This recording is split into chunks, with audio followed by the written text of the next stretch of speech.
Well, greetings and salutations, everybody. Welcome back to this installment of Open Mic, the show where the floor is open. The mic, they would say, is yours. What do you guys want to talk about? That is what we are here to discuss tonight.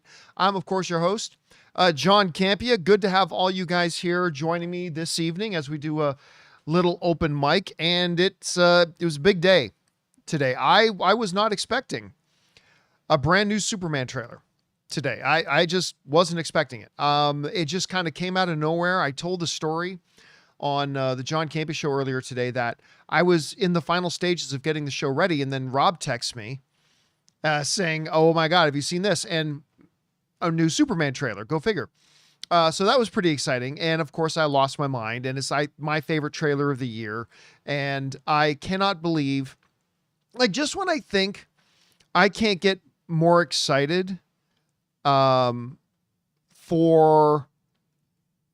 the Superman movie, just when I think I can't possibly get more excited for a Superman movie, this trailer comes out and completely like destroys all pre-existing expectations.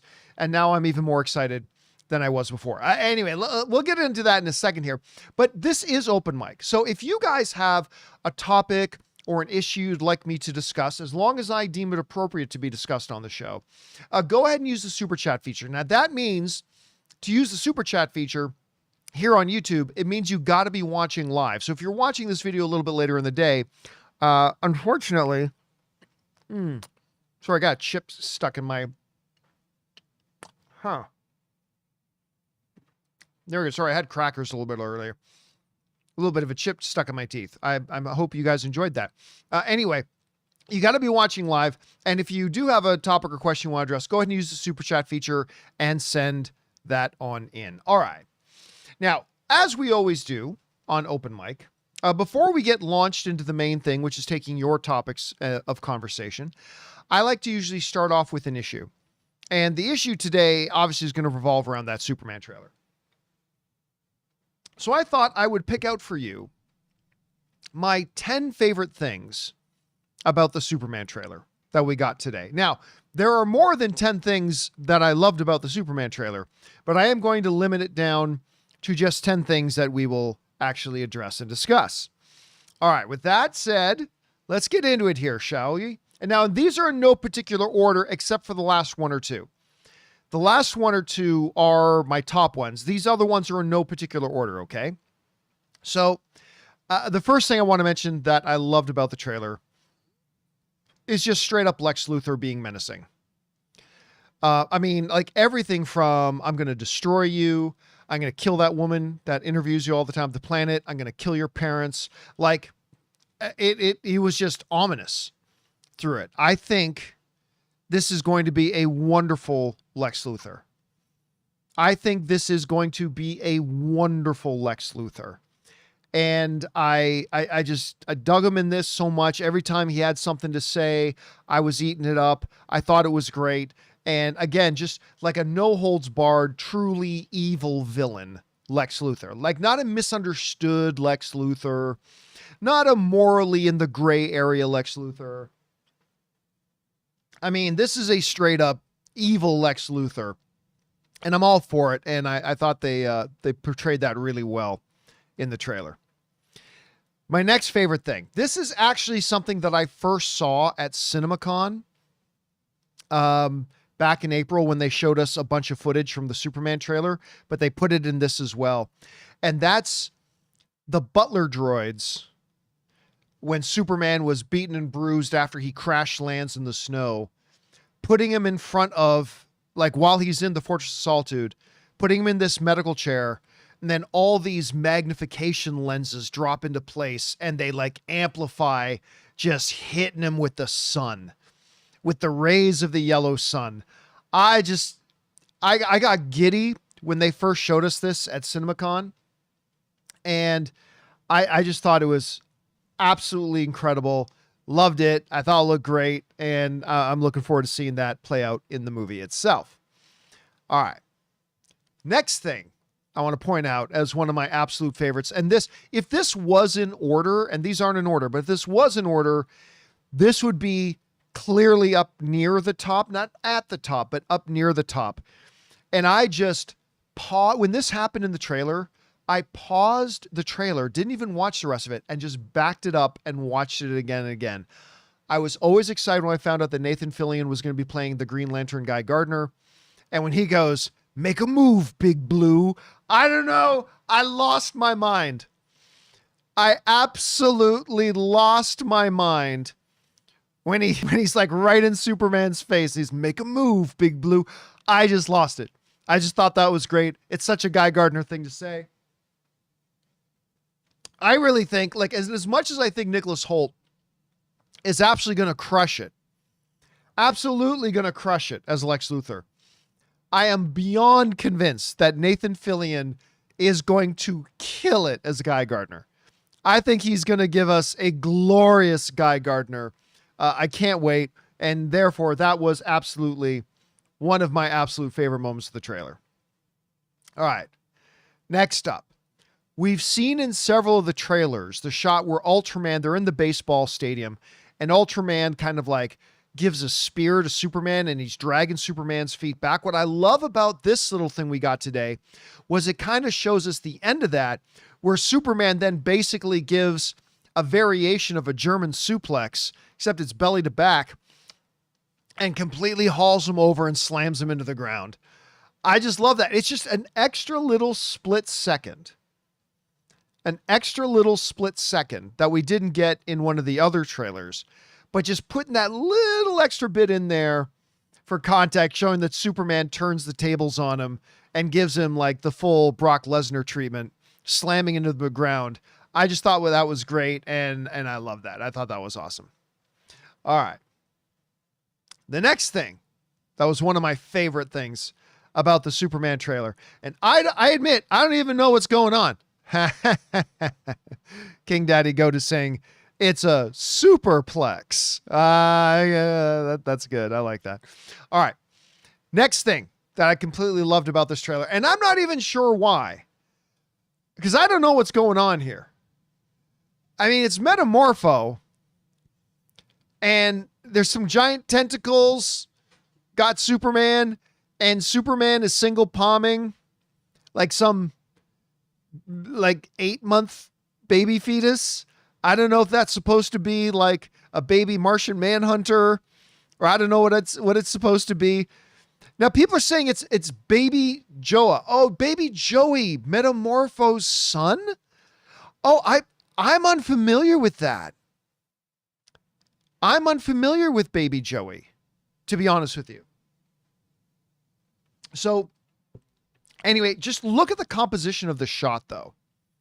The composition this is like the most James Gunn shot that you could possibly imagine. I mean, this is a shot so reminiscent of like Starro and like the weird psychedelicness of Star Wars, Starro, I mean, and of like the monsters that we've got, the alien monsters and Slither. And this is just like the most James Gunn shot you can possibly imagine. So I don't know exactly what's going on in this scene.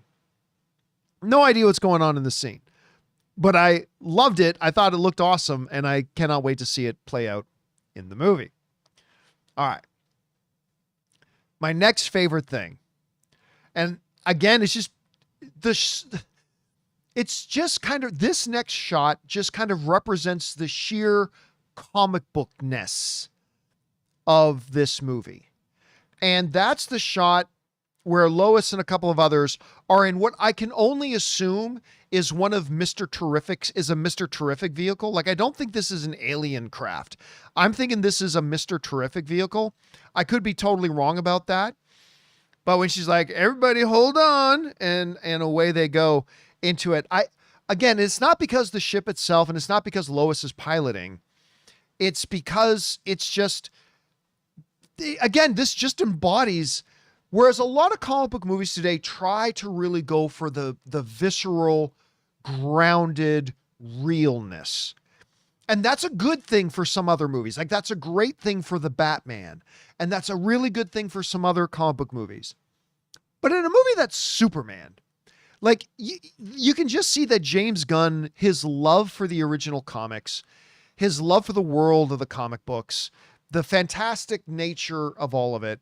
And you can really see throughout the whole trailer that he's just is really embracing that this is a comic book movie, man.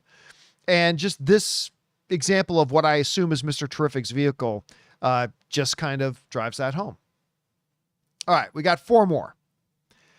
Next up, and I don't think everybody loved this shot, but I did. It's what I call the batters up shot, where Superman just pulls out the big thing of metal out of something and turns it into a big club, and then in one big motion does this giant swing around and just smashes a dude.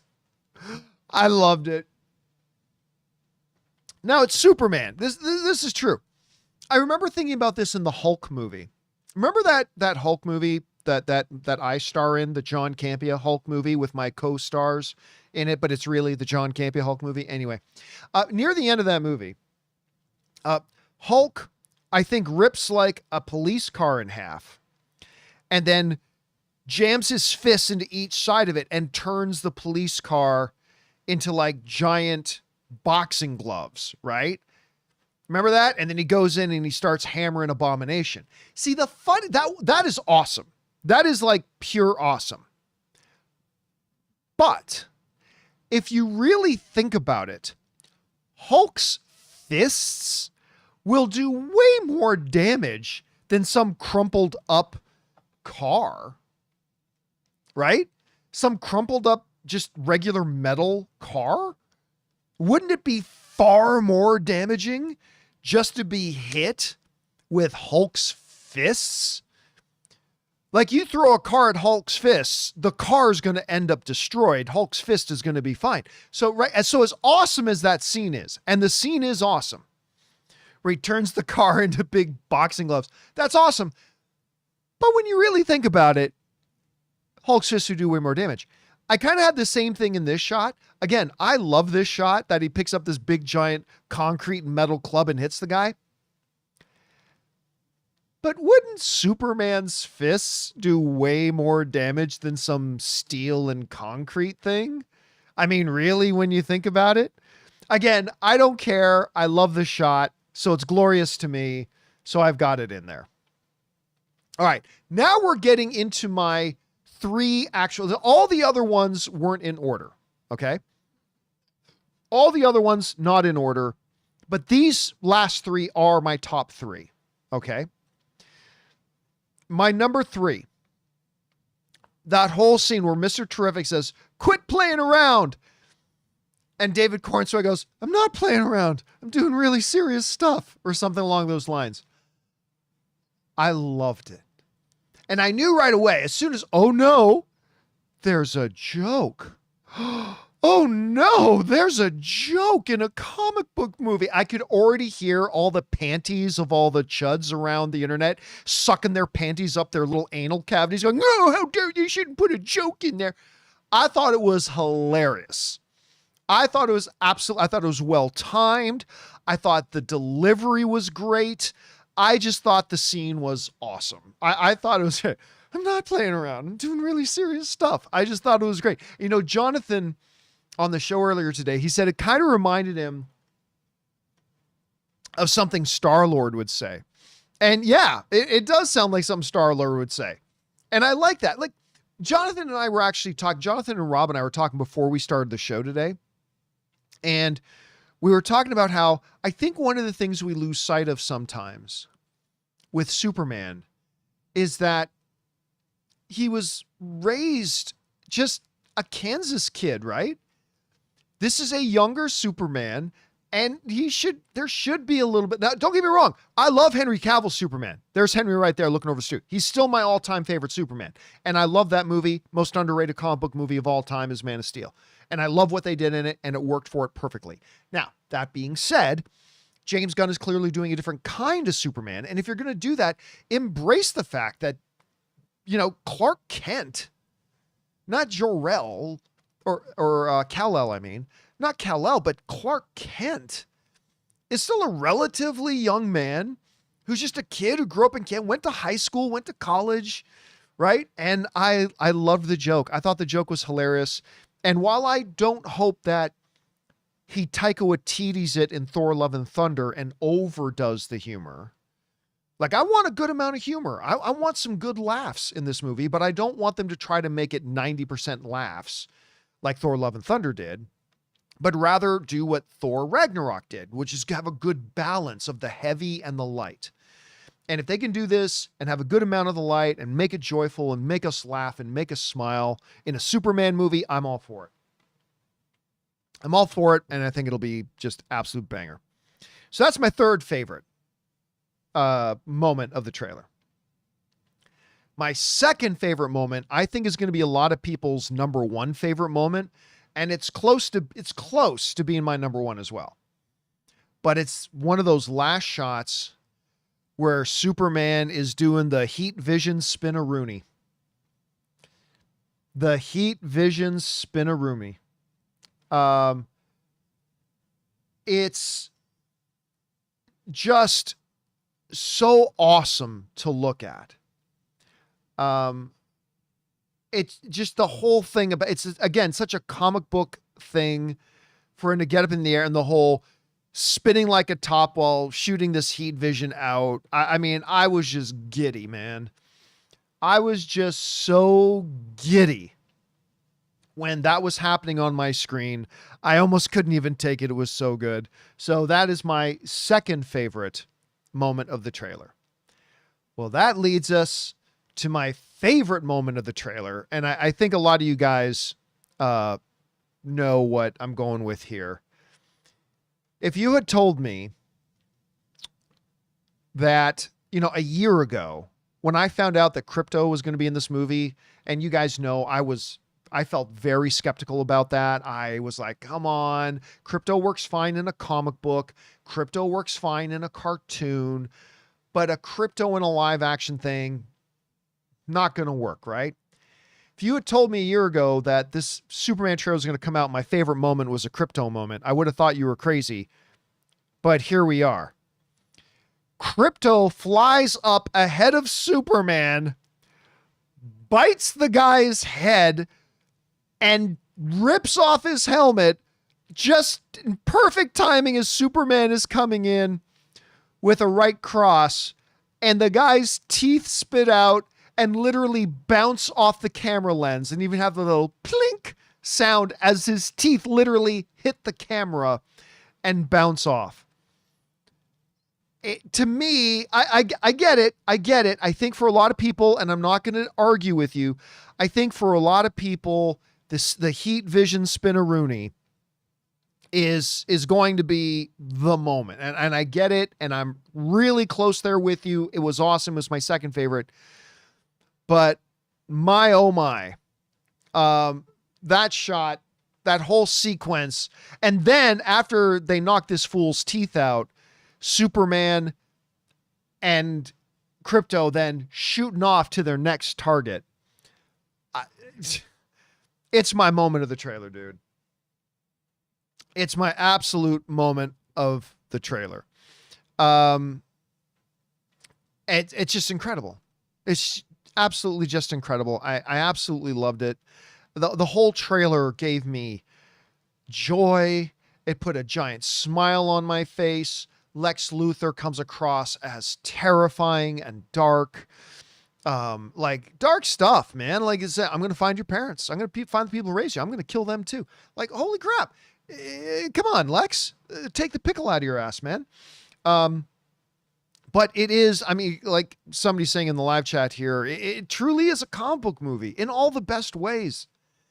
Now, again, let me reemphasize that this is just a trailer.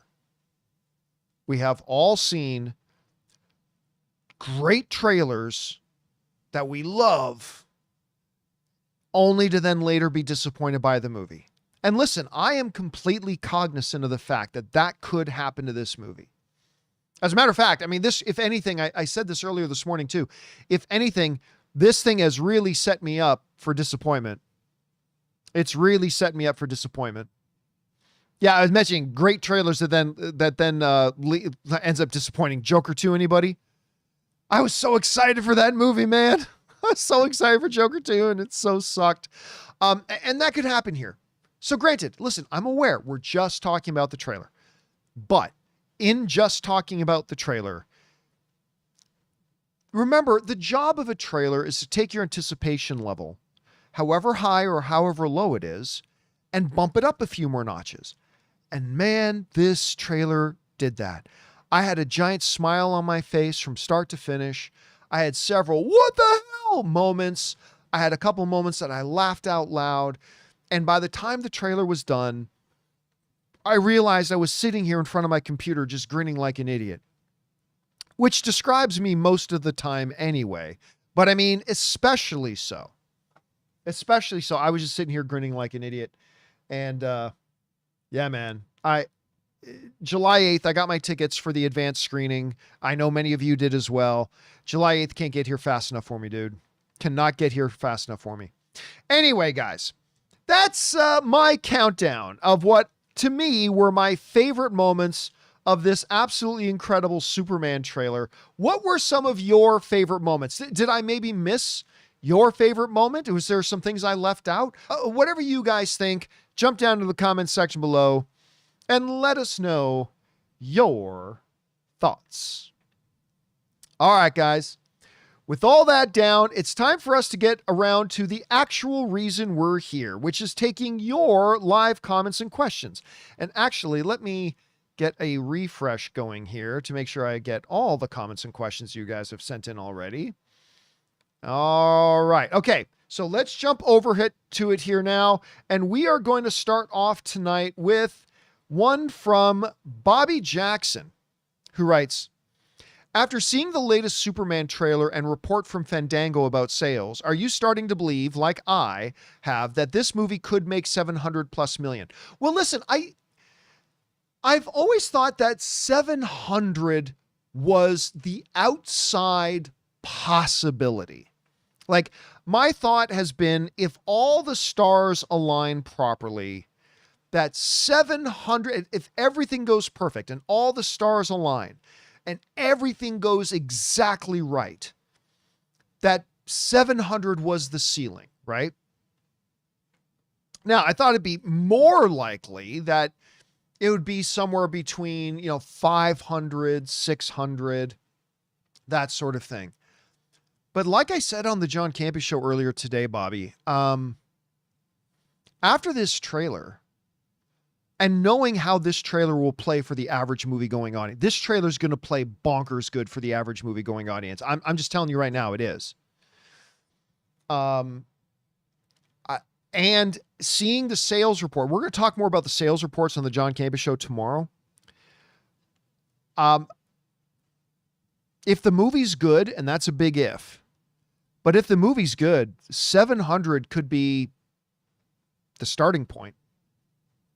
Again, I'm not making any predictions, but I'm just saying that if the movie is as good as the trailer is hyping, and that's a big job and it's a big if, but if it is, 700 might be the starting point, man. I mean, it could be. All right. Thanks for that, Bobby. Next up, we've got James Hoffman, who writes, one of two. It feels like Superman captures the magic of peak MCU. Yeah, it kind of does. Humor, fun, joy, excitement, and charismatic heroes and villains. This is what the DCEU needs. Nick Hoult is going to be a great Lex Luthor, no doubt. The way he threatens Superman, Lois, and even Ma and Pa Kent, nobody messes with Pa and Ma Kent. One of my favorite moments of Man of Steel is like when, Zod, you poor fool, you. When Zod decides to straight up threaten Superman's mom, it's like, oh, you fool. Oh, you fool. I think that's the moment that Superman, we're doing that, are we? Oh, we're going there. All right, F you and the ship you flew in on. And yeah, that's when Superman got serious, I think. Before that, it was, I got to save the world. Now it's like, I'm going to fuck you up. And that was a big mistake. And I could see something like that happening in this too. Here's the thing. Peak MCU And I'm not saying Thor Ragnarok is peak MCU. I mean, it's one of the peak things, but peak MCU is kind of embodied by Thor Ragnarok, right? Again, I talked about it a little bit before, when it's not that they were just all joy, all humor, but it's when they balanced it right. Like, you look even at something like Winter Soldier. Winter Soldier has a wonderful balance of heavy, grounded, and serious, and smile-inducing, fun, and funny at the same time, right? Civil War, same thing. The original Avengers movie, same thing. Like, peak MCU is when it was striking the balance. It's when it was striking the balance. I feel like sometimes they lost their way a little bit with something like Secret Invasion, which was just all dour. Not that that was the main problem. I mean, it was just a bad show in general, but you see what I'm saying? So on the one extreme, when they went too dour, and then on the other extreme with Thor, Love and Thunder, where they just went too silly. But when they strike the balance, that's when they're at their best. And James Gunn coming out of the MCU with stuff like Guardians of the Galaxy, which, I mean, Guardians of the Galaxy 3 is one of the greatest examples of that, right? Of the perfect balance between fun and joy and laughs and heaviness and emotionality and consequences and stakes. Like, he's comes out of that. Slither is a great example of that. James Gunn, I still think James Gunn's best movie, Slither, is a great example of that. Hilarious and fun, but truly a scary little horror movie at the same time.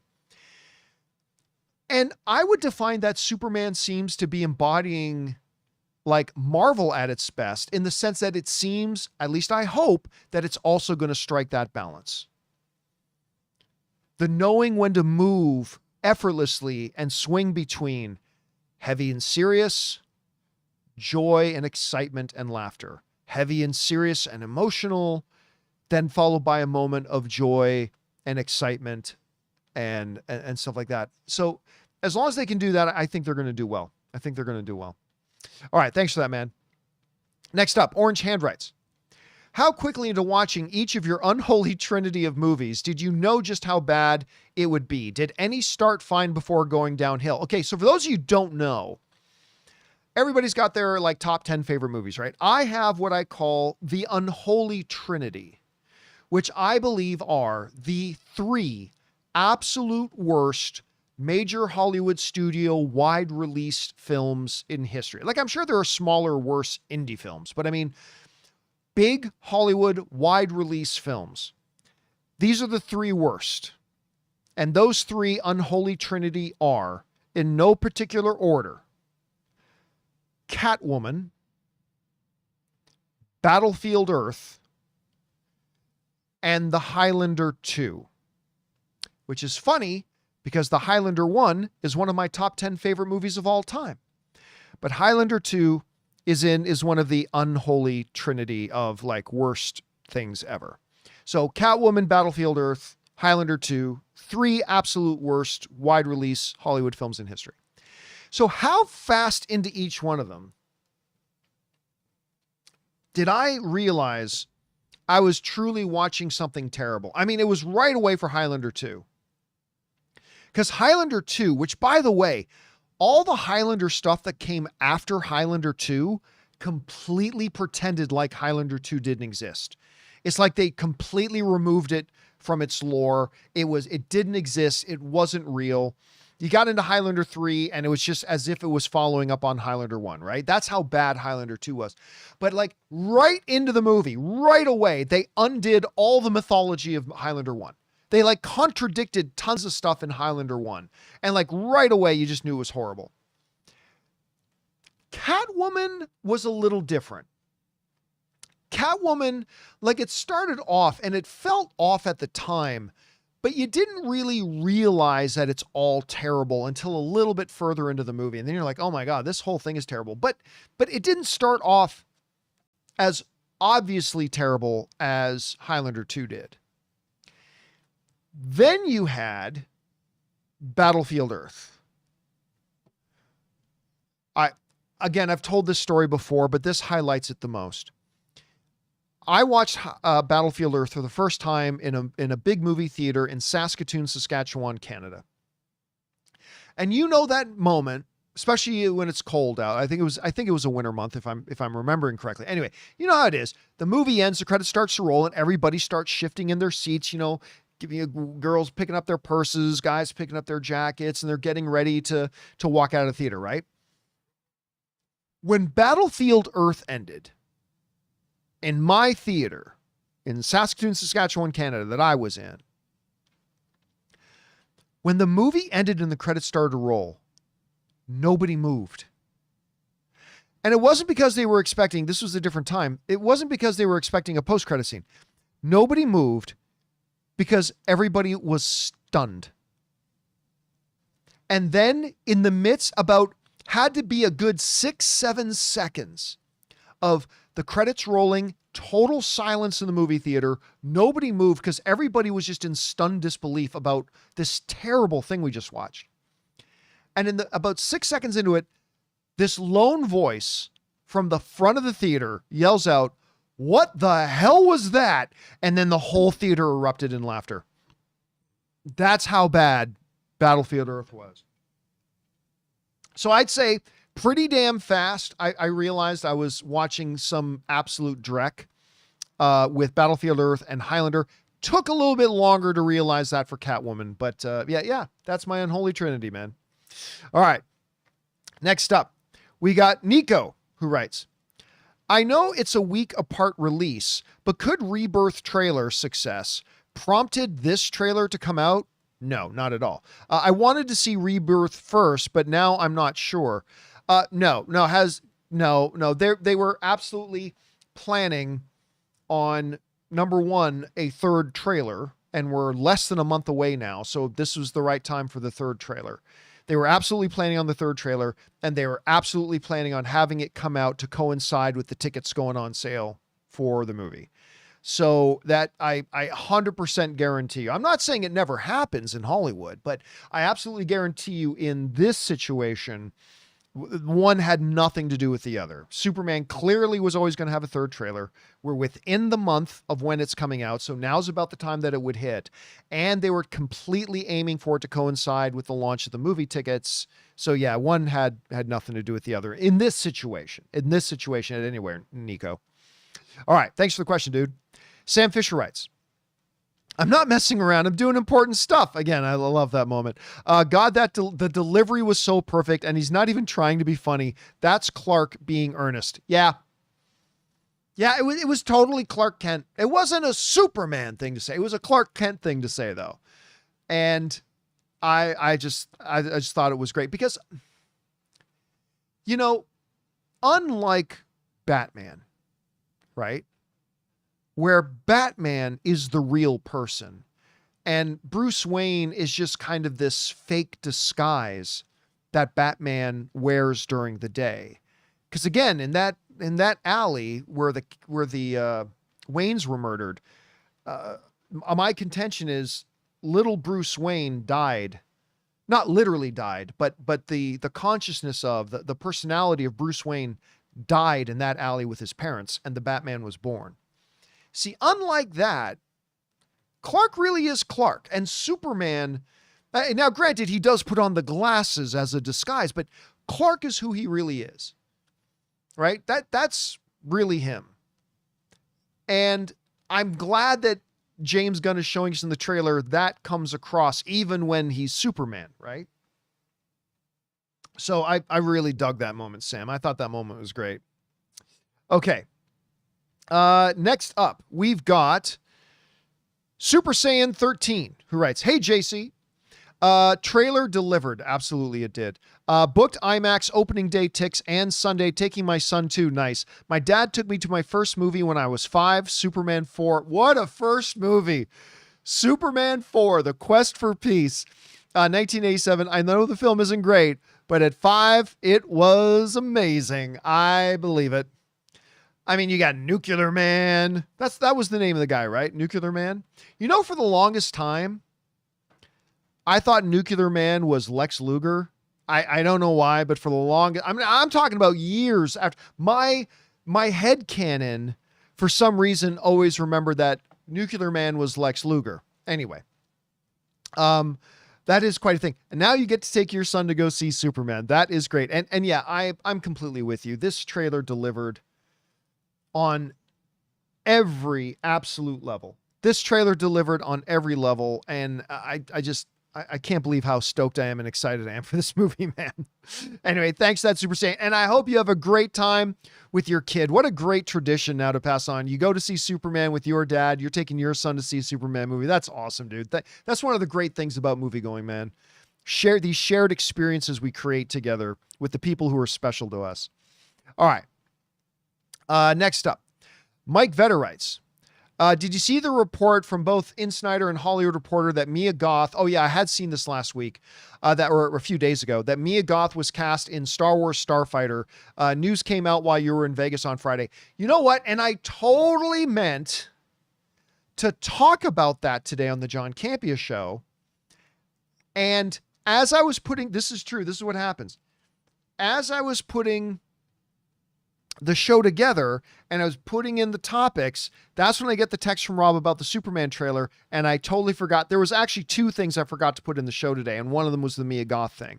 So I'm not going to talk about that too much right now, because we are going to discuss it tomorrow. But I mean, she's really hot in Hollywood right now. She's a tremendous talent. I mean, you already got a terrific director attached. You got a terrific lead actor in Good Canadian Kid, Ryan Gosling. What is it with this director loving to work with Canadian actors named Ryan? But at any rate, so we got Ryan Gosling in there. Now we'll just see if it actually happens, because no Star Wars movies that get announced happen. But again, we'll talk more about the Mia Goth thing tomorrow. But yes, I did notice that, and I totally forgot to put it in the show today, even though I had intended to. All right.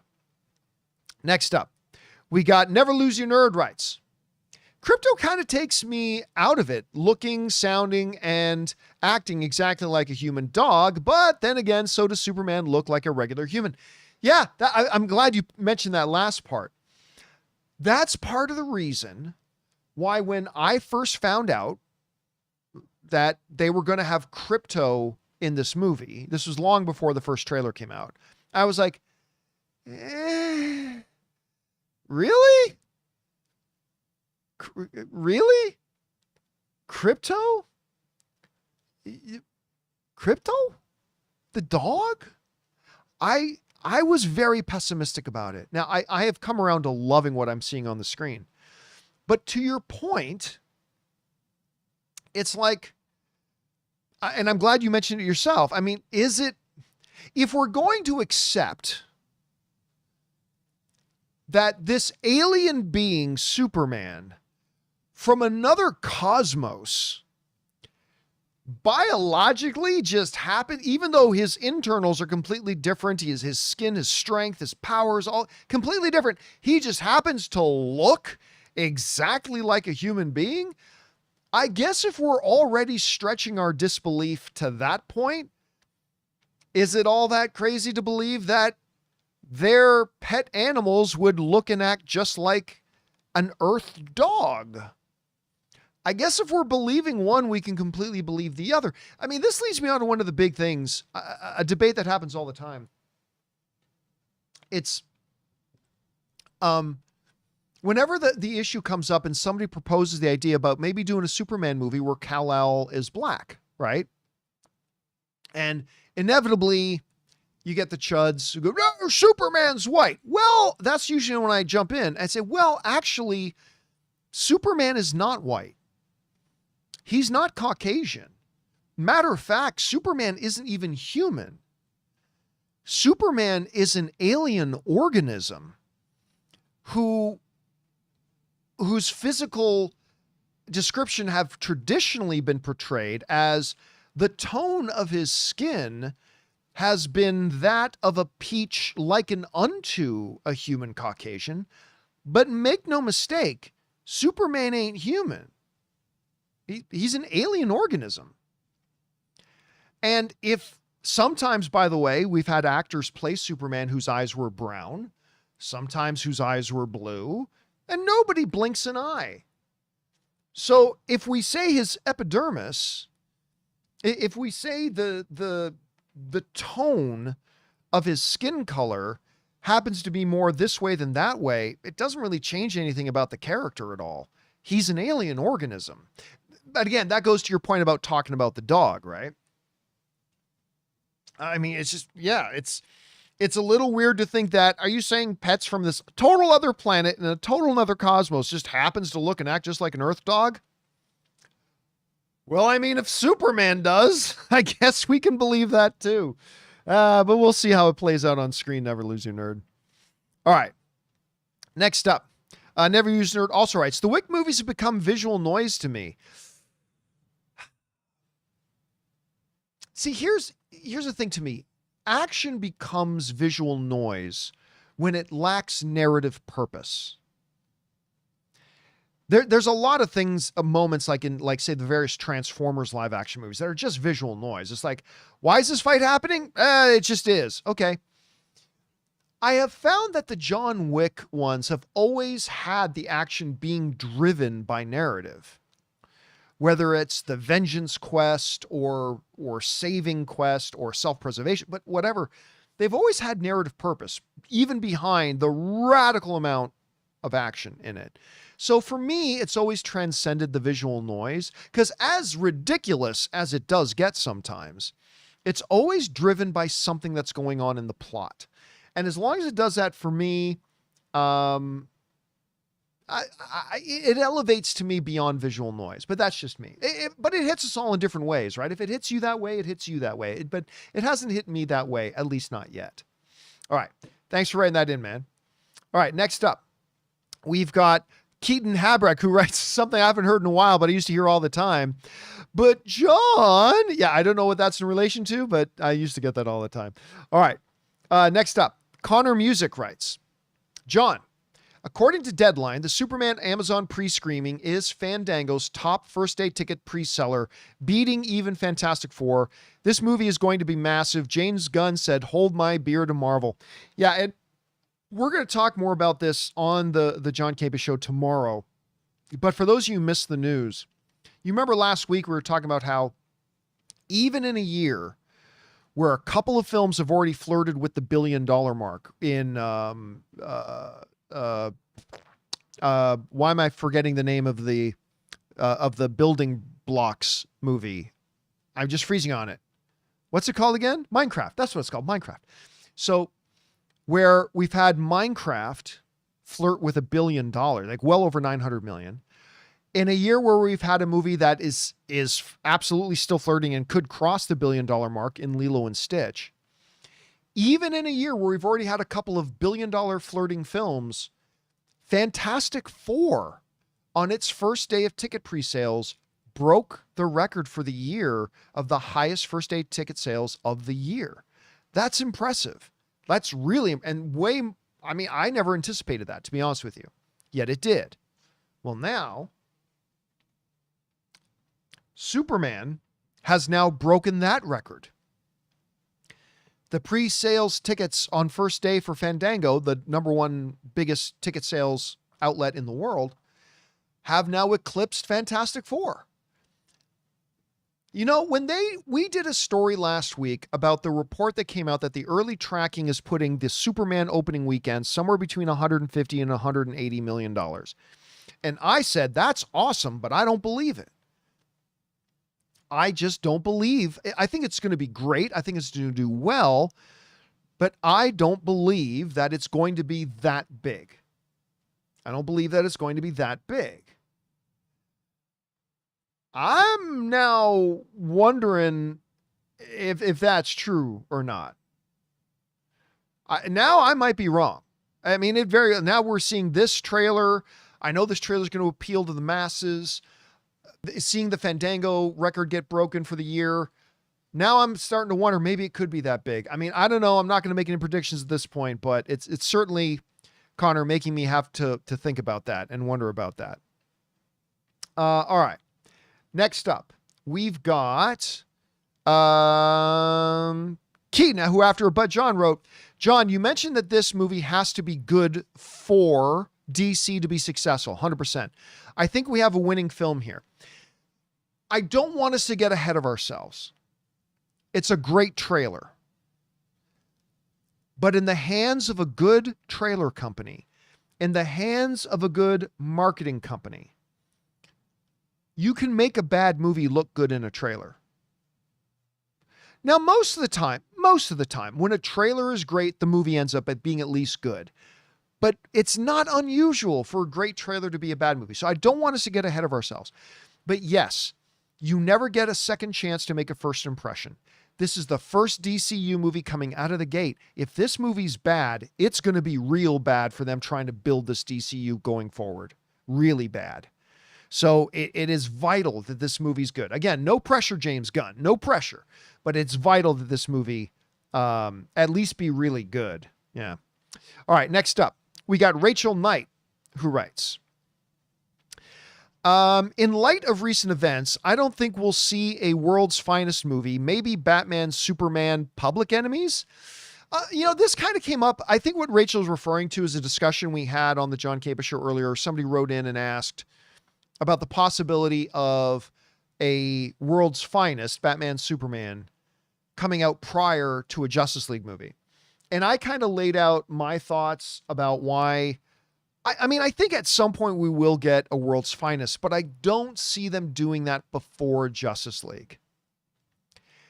Because Batman and Superman are the two, you've got the Trinity that Wonder Woman is a part of as well. Absolutely. But all due respect, Batman and Superman are the two biggest bullets in the DC pantheon. That's Batman and Superman. So if you did a Batman and Superman World's Finest movie before Justice League, you are running the risk of, instead of feeling like the big massive event movie that Justice League should be, you run the risk of it feeling just more like World's Finest 1.5, right? Because you've already got the big, if you want Justice League to be this big massive event film, I think you got to have it before World's Finest. And again, I might be wrong. I'm just a fan guessing like everybody else is. I could be totally wrong about that, but that's the way I think they're going to manage it. I could be wrong, but we'll find out. All right. Let's move on here. Next up, we've got Micah, who sends in a $20 super chat. Thank you, Micah, for supporting us on that level, man. Appreciate that, dude.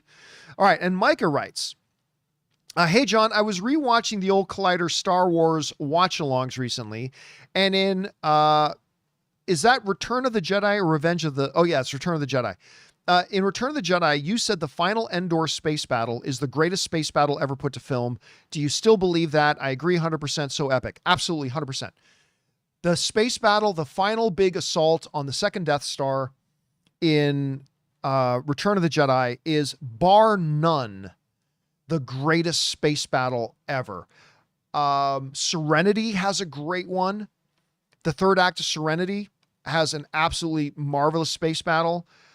The Revenge or the was it Attack of the Clones or Revenge of the Sith? Now I'm losing thing when the movie opens with a space battle. I keep getting mixed up. I think it's the third one. Anyway, that's a really good space battle too, but nothing comes close to the drama, the way it's all paced out, the way it's then that space battle in Return of the Jedi is by far the best. Absolutely love it. And by the way, I'm rare amongst my fellow Star Wars fans that I completely believe that Return of the Jedi is the best Star Wars movie. It's still, to me, it's the best Star Wars movie. Everything with Jabba's palace, everything with, I still think the greatest single sequence / scene in all of Star Wars is Luke and Vader in the Emperor's throne room on the second Death Star. Like that whole sequence, that entire section of scenes, that entire conversation, and then culminating in the lightsaber fight between Luke and Vader with that epic music playing. I think that is the single greatest Star Wars scene ever, backdrop by the greatest space battle scene in all of film history. And I love what George Lucas was doing with the whole thing. Everybody talks about the Ewoks. I've already done my whole speech about the Ewoks. Why, if you don't like the Ewoks, you just completely are missing the point about the Ewoks, in my opinion. But yeah, Return of the Jedi to me is, I mean, Star Wars, when I say Star Wars, I'm referring to New Hope, Empire, and Return of the Jedi. Like when I just say Star Wars, I mean New Hope, Empire, Jedi. Star Wars is a collection of 3 movies that to me are basically 1A and 1B. Like you can put them in any order you want. I have friends who think New Hope is the best one. Most of my friends think Empire is the best one. I think Return of the Jedi is the best one, but whatever. It's all 1A and 1B. It's not even 1, 2, and 3. It's 1A and 1B. That's how good they all are. They're the greatest movies ever made. But yes, the space battle scene in Return of the Jedi is the greatest space battle scene ever in cinematic history. I completely still believe that. All right. Let's see here. Thanks again for that, Mike. I appreciate it, man. Next up, Mike again follows up and writes, I couldn't help but think about Schnepp as I was watching the Superman trailer today. Dude, if you told me, let's say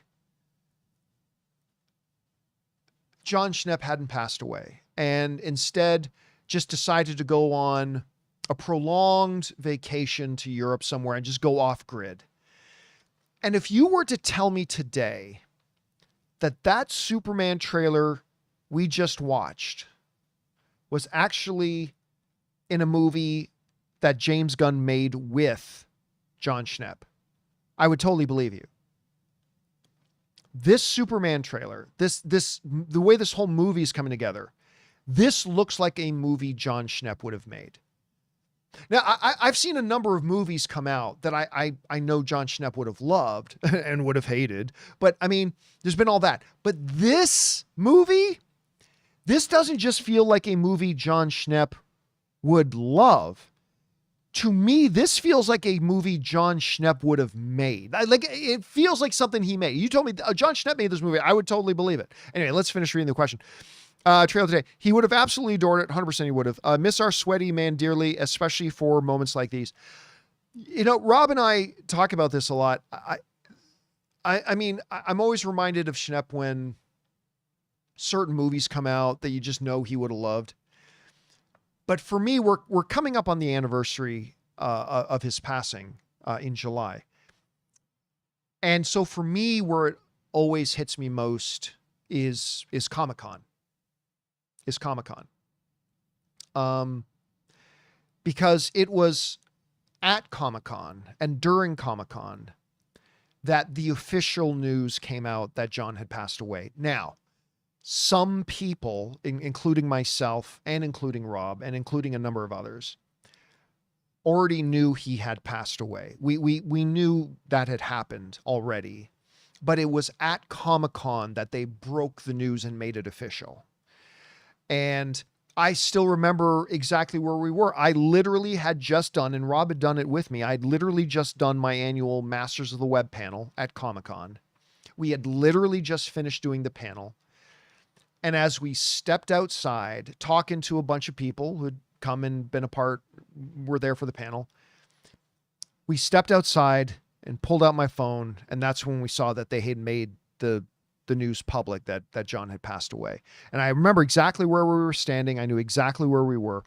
And it is still, to me, the heaviest part when it hits me the most is when we are in San Diego at Comic-Con. That's when it hits me most every year. And certainly this year, with a movie like Superman that totally looks like a movie Schnepp himself would have made, I think it's going to be even more poignant this year. Anyway, thanks for that, Mike. I appreciate that, man, very much. Let's see. Where are we? Here we go. Next up, we got C Swerve writes. This is Coy from Real Rejects Take. Oh, yeah, I know Coy. He says we just left the golden age of comic book movies, and this Superman movie is going to usher in the silver age. That's not a bad analogy. That's not a bad analogy.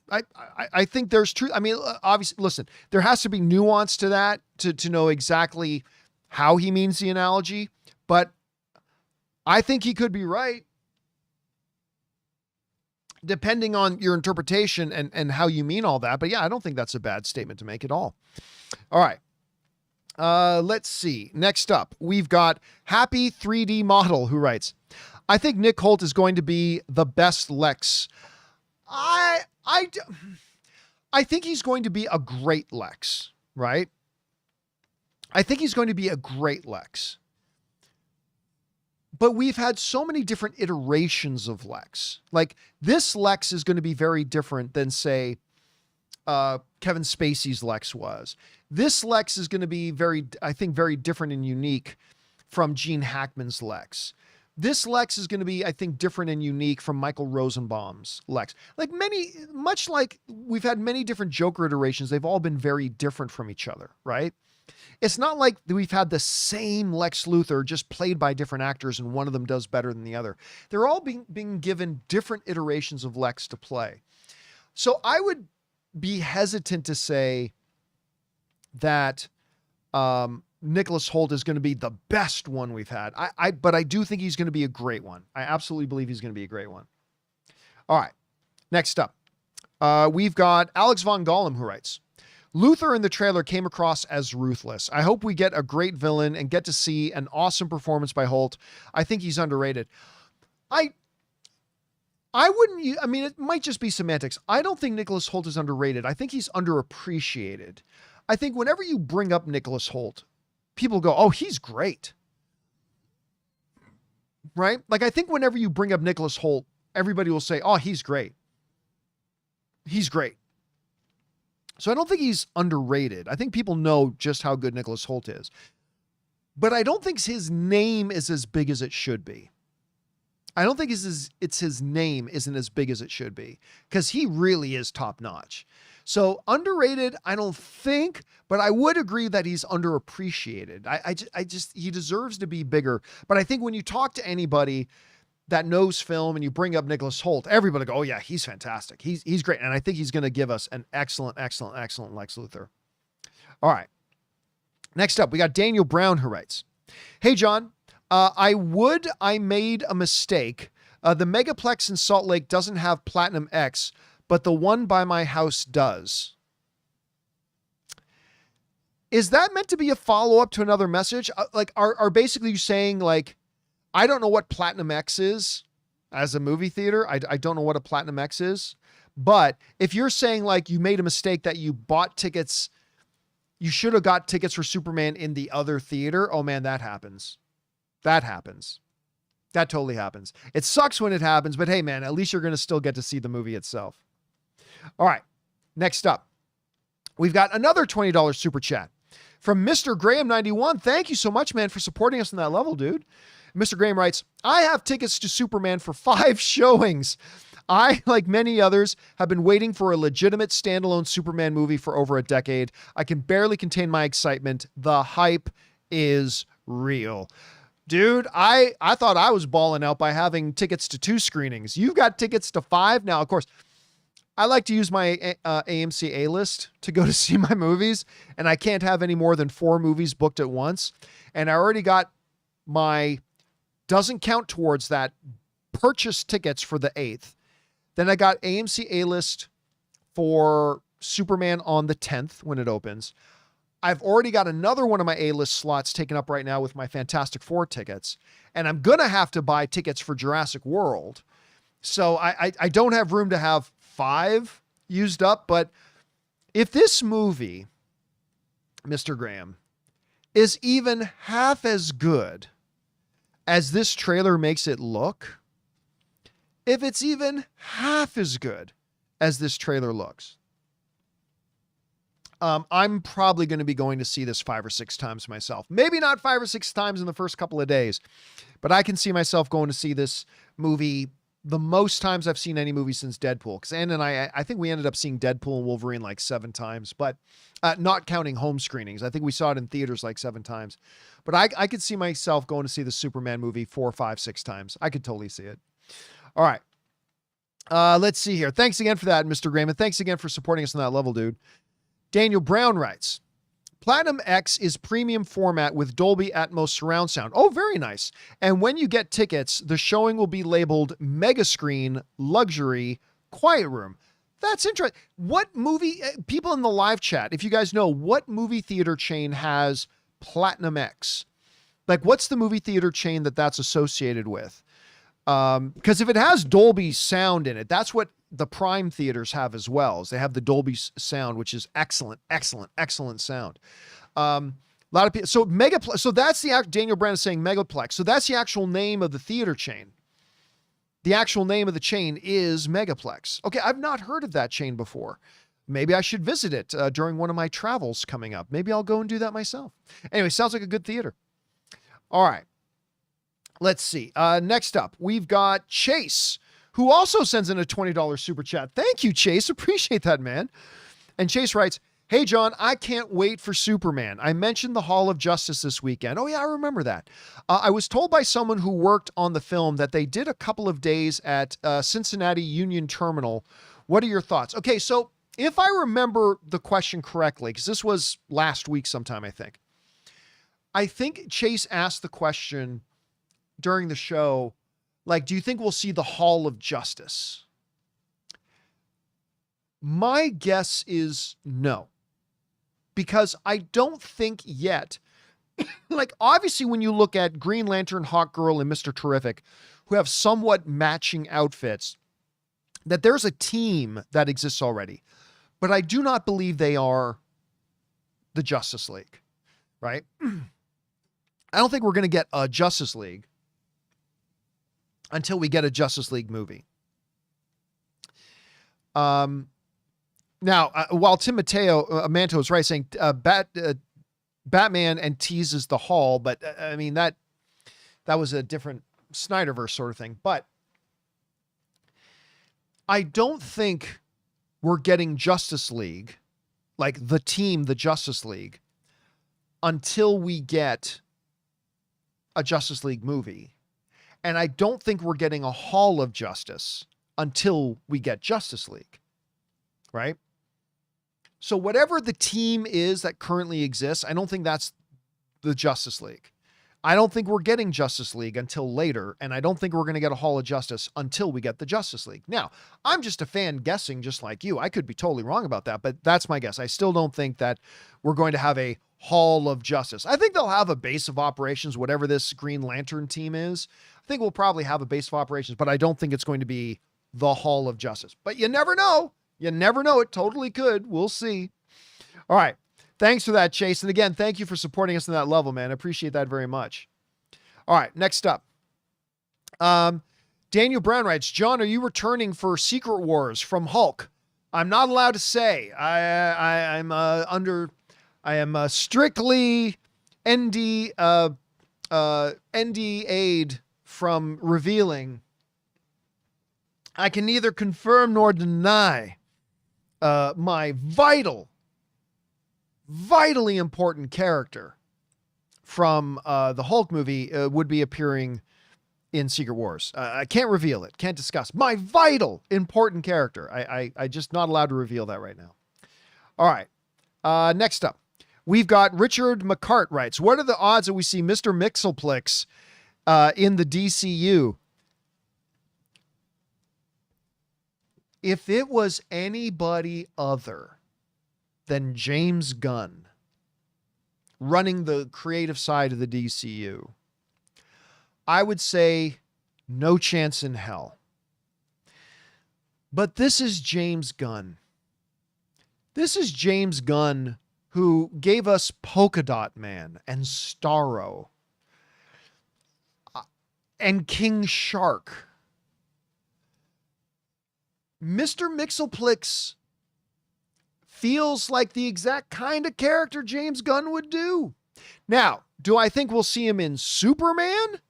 No. But I would say the odds are 50-50 that sometime between now, Superman 2, and Justice League, that we do get a Mr. Mxyzptlk. Again, if it was anybody other than James Gunn, I'd say no chance in hell. But this is James Gunn. And I absolutely think that that is a possibility. That is an absolute possibility for something James Gunn would do. Totally something James Gunn would do.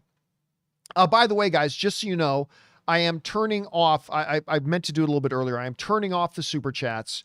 We still have a bunch of questions to get through here, but we are turning off the super chats. So if you've already sent one in, don't worry, you're good. but unfortunately you aren't going to be able to send in any more at this point. Although I'll still take some questions from the live chat a little bit later, but that's where we're left right now. So let me just see where we're picking up from. We are picking up from, come on, man. Where did I leave off? Okay. Next up, we've got, Dawn Juan 9768, who writes, my unholy 3 movies I hate are The Godfather Saga, Green Mile, and Expendables. Well, Expendables 4, I get that. And the movies that I like are Craven, Iron Man 2, Gangster Squad, and Cap 4. Well, obviously you're trying to be funny. Anyway, Murray Reich writes, damn, all my local theaters are sold out. Opening night for Superman. Compared to Fantastic Four, the hype is real, man. Yeah, listen, I went in today because I had my tickets for, what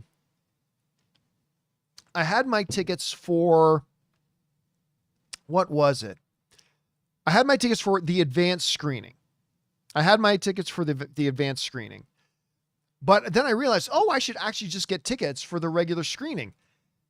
And I had to jump between a couple of theaters because showtimes on Thursday the 10th were sold out.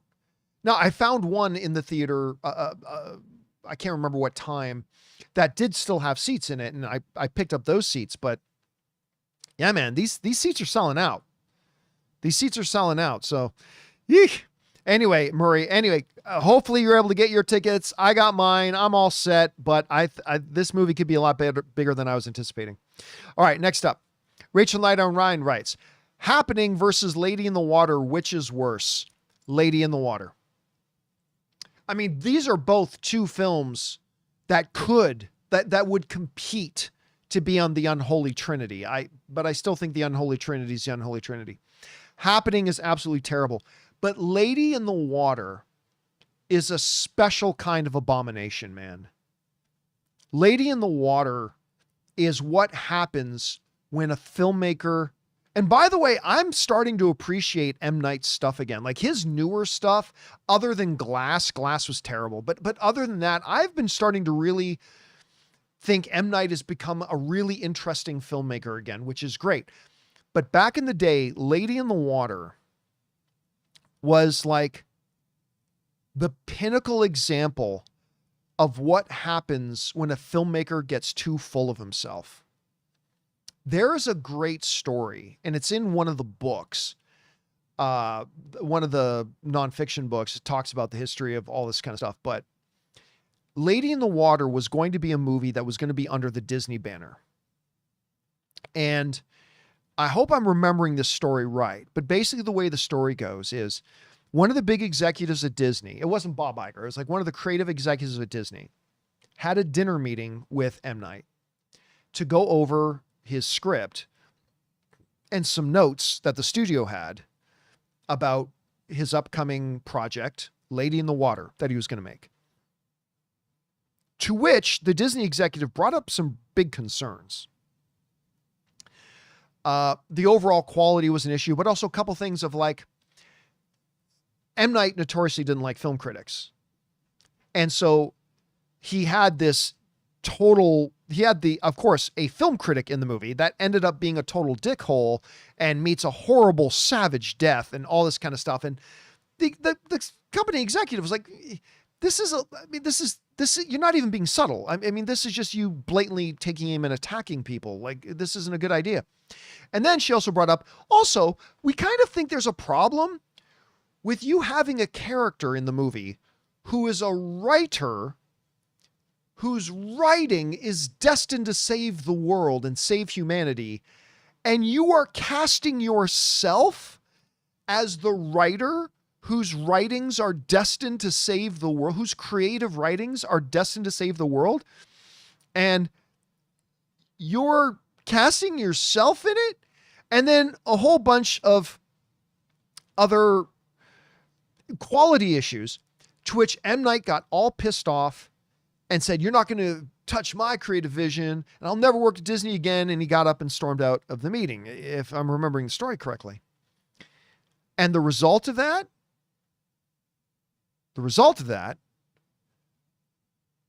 was Lady in the Water. The result of it was Lady in the Water. One of the most truly horrible films ever made. And I would go so far as to say this: while I do not have Lady in the Water on my unholy trinity,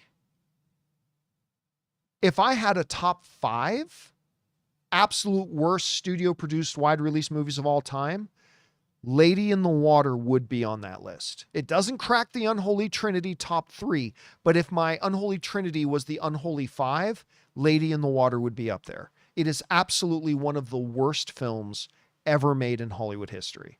It's just an abomination. It's absolutely terrible. Anyway. All right.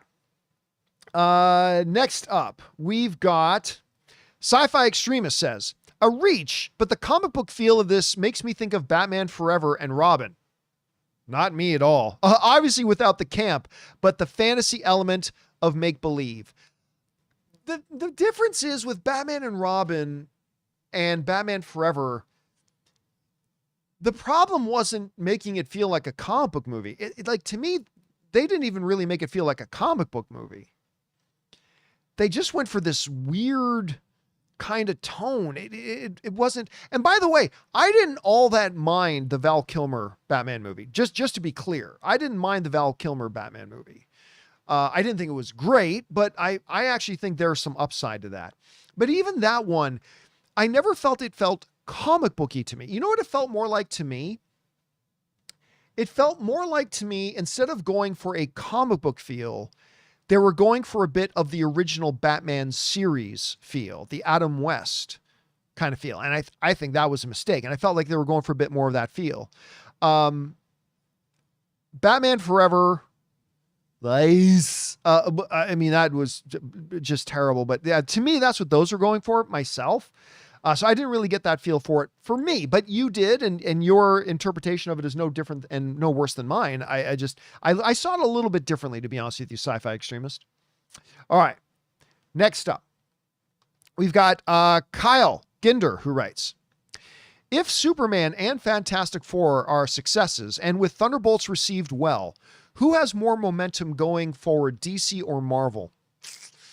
Well, I'm going to say Marvel only because that will be 2 wins in a row.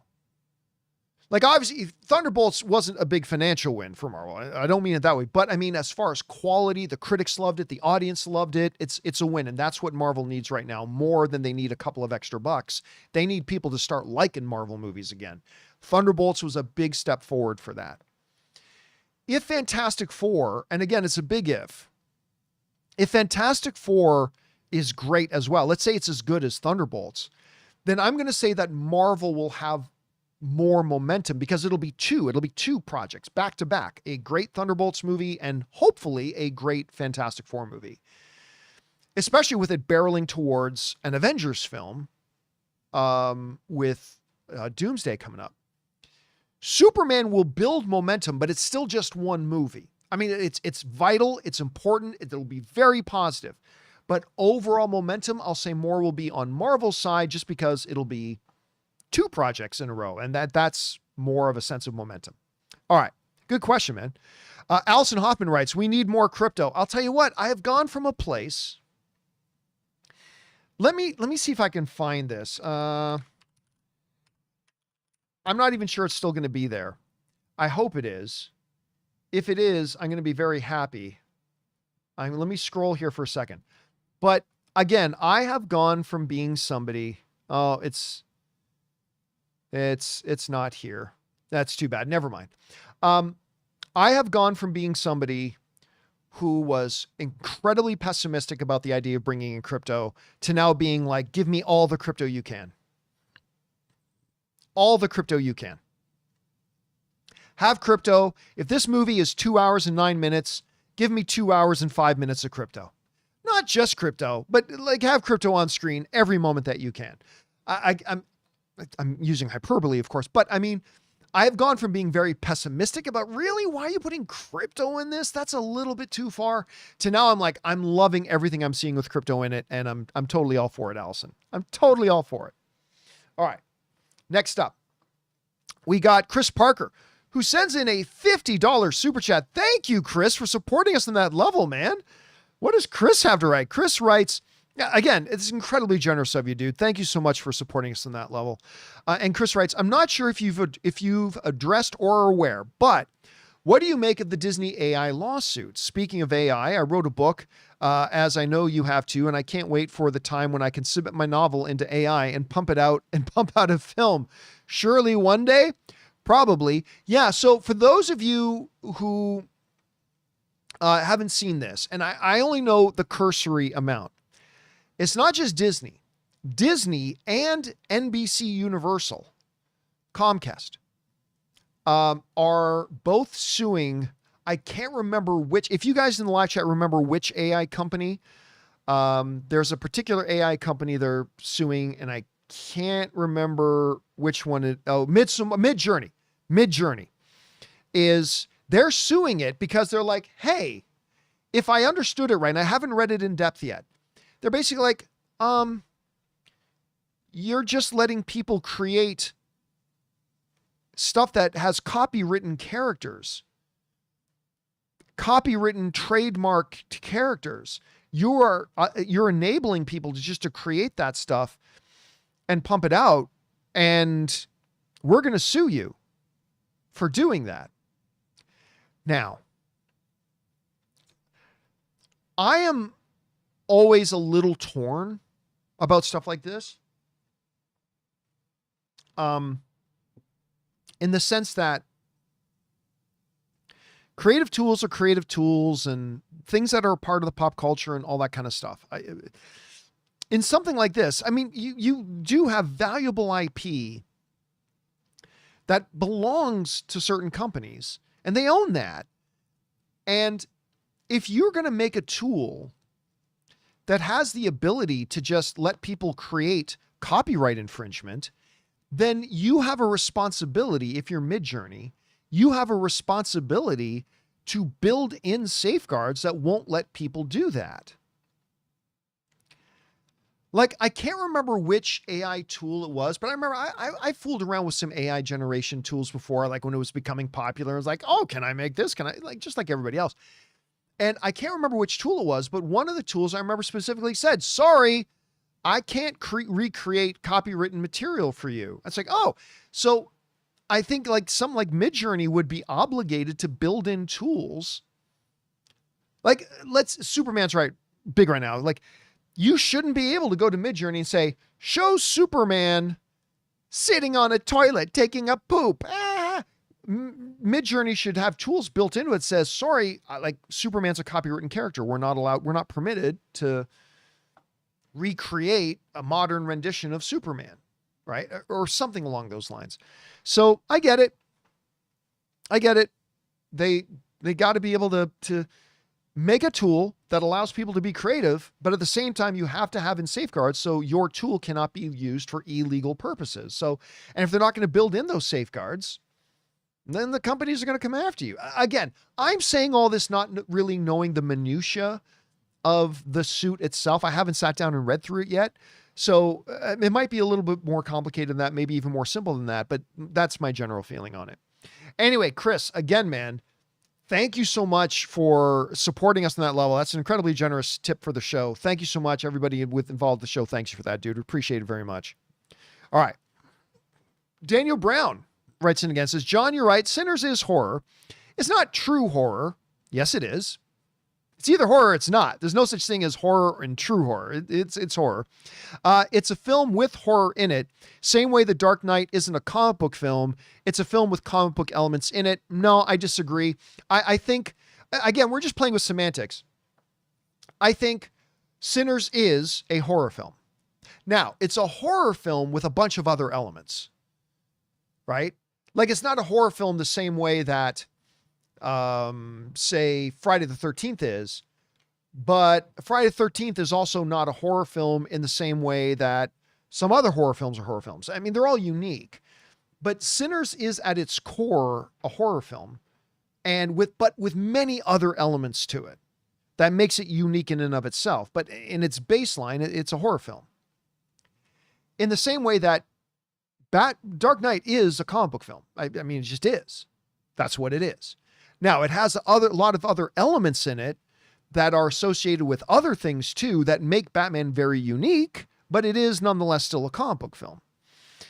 So again, it's just semantics. It's just semantics. The important thing is, of course, is that Sinners is awesome. Sinners is a great movie. I can't wait to watch. You know, it's funny. I was just watching a clip of it on YouTube of the ending scene when those two characters come into the bar at the end. Again, I'm trying to be vague. So if you haven't seen the movie, you won't know what I'm talking about, but I just watched that again, like a couple hours ago. I love that movie, man. It's so good. All right. Let's see.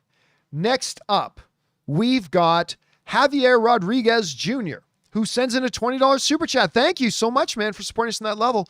And Javier writes, John, because I'm a media ambassador to my local theater, that sounds awesome. I don't know what that means, but that sounds awesome. I'd like to be a media ambassador. I got 2 tickets to the July 8th screening of Superman. Nice. That's my birthday. Still bought 20 tickets for the 10th. 20 tickets? But this is awesome. When are you watching Superman? I am watching Superman. Again, I'm watching it on the 8th. And as of right now, at any rate, I'm also watching it on the 10th. So yeah, that's when I'm watching it. I'm trying to bring up the seat chart right now for it. Yeah, man, it's just like theater after theater after theater is like just so completely. It's amazing how fast these tickets are selling. It's amazing. Yeah, again, so right now, again, like I said a little bit earlier, I have 1 ticket for the 8th, and I've got 1 ticket. Well, not 1 ticket. I've got one set of tickets for me and Ann for the 10th, and I will buy more as I go. But yeah, I cannot wait. And again, hey, listen, email me, Javier. I'd love to know, what is a media ambassador to your local theater? I'd love to know what that means. Email me at john@thejohncampeashow.com. I would just really like to know what that means. All right. Next up, we've got Fred Minator writes, John, do you like the horror film Vacancy from 2007? Is that the one in the motel with Luke Wilson and is it Kate Beckinsale? Was it Kate Beckinsale or was it? I think anyway. Guys in the lodge. Am I even thinking of the right movie?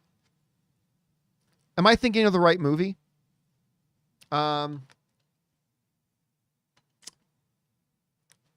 Oh, okay. They're saying yes, that's the right one. Okay. So, I only watched it the once, and I don't remember loving it. It's the, kind of stereotypical, like an unsuspecting couple goes into this motel and then, oh no, what's going on in this motel? Again, it's been, well, at least 15, 16 years since I've seen it. I don't recall loving it. Yeah, I don't recall having any kind of a hatred towards it either, but I don't recall loving it. So yeah, there's that, unfortunately. All right. Let's see. Next up, Danito writes, I just found out today that I work with David Cornsweat's sister. That's pretty cool. Wait a minute. Hey, Lisa Cornsweat, you don't happen to be any relation to this guy, David Cornsweat. Actually, that's my brother. That's pretty cool. I'd be curious to know where does she work? Actually, don't answer that. That was a stupid thing for me to say. Don't answer that. I don't want like all of a sudden people rushing to your place of work because they want to meet David Cornsweat's sister. That would be really dumb. So please don't do that. Please don't do that. But that is pretty cool to find that out. All right. Let's see. Where are we at? Oh, okay. Next up, we've got Connor Mullis, who writes, John, it wasn't just Superman that became the biggest pre-sale on Fandango. It was the Amazon event that became the biggest pre-sale. That is huge. Well, yeah, I mean, first day ticket sales, right? First day ticket sales. But yes, that is insane. That's insane. Now, unfortunately for Superman, and we talked about this a little bit on the show this morning. Unfortunately for Superman, the special advance screening on the 8th, while that box office will count towards the overall box office of the movie, and it should, 100%, people are buying tickets to go see the movie. What it will not count is towards its official opening weekend. Now that kind of sucks for Superman in a way, because a whole bunch of people now that would have seen it opening weekend are now going to be seeing it earlier, and opening weekend does not count a Tuesday screening, right? It just doesn't count. So it is going to impact the official opening weekend box office numbers of Superman, which again is too bad, but it'll still count towards its overall box office. It'll still count towards the overall box office. All right.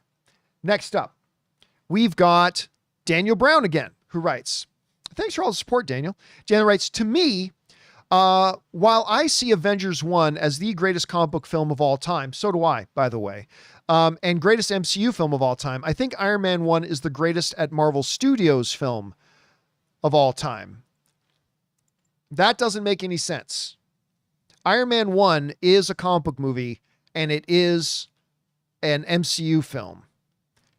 So it's either better than Avengers or it's not.